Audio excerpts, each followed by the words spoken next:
আসসালামু আলাইকুম।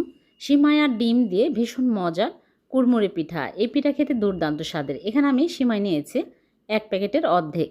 ভালো করে গুঁড়া করে নিলাম। এখন প্যানের মধ্যে দিয়ে আমি ১ চামচ ঘি দিয়ে নেড়েচেড়ে ভেজে নেব। কিছুক্ষণ ভেজে নেওয়ার পরে এখানে বাদাম দিয়ে দিচ্ছি। কাঠবাদাম, কাজু বাদাম যেকোনো বাদাম দিতে পারবেন। মুচমুচে হয়ে আসলে চুলা থেকে নামিয়ে ঠান্ডা করে ব্লেন্ডার জাগে নিয়ে গুঁড়া করে নিচ্ছি। এইভাবে করে গুঁড়া করে নিয়েছি। এখন বোলের মধ্যে ঢেলে নিচ্ছি। আর এর মধ্যে ময়দা ২ টেবিল চামচ, নারিকেলের গুঁড়া ২ টেবিল চামচ আর চিনি ব্লেন্ডার গুঁড়া করে নিয়েছি ২ টেবিল চামচ দিয়ে ভালো করে একটা ডিম দিয়ে মাখিয়ে নেব। আরও বেশি টেস্টি করার জন্য এখানে দিয়ে দিচ্ছি গুঁড়া দুধ ২ টেবিল চামচ। ভালো করে মিক্স করে তারপরে হাতে তেল লাগিয়ে নিয়ে আমি একটা ছাঁকনি নিয়েছি। এই ছাঁকনিতে ডিজাইন করে নিচ্ছি। অনেক সুন্দর ডিজাইন হয়ে যাচ্ছে। এভাবে করে আমি সবগুলো বানিয়ে নেব। তারপরে গরম তেলের মধ্যে একটা একটা করে দিয়ে একটু সময় নিয়ে ভালো করে মুচমুচে করে ভেজে নেব।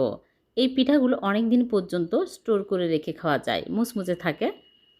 বেশি করে বানিয়ে এয়ারটাইট বক্সে রেখে দিবেন। আর যখন মেহমান আসবে মেহমান বসিয়ে রেখে এই পিঠাগুলো বানিয়ে চায়ের সাথে আপ্যায়ন করা যাবে। খেতে দারুণ টেস্টি হয়েছে। ভিডিওটি ভালো লাগলে লাইক, কমেন্ট, শেয়ার করে দেবেন। আল্লাহ হাফেজ।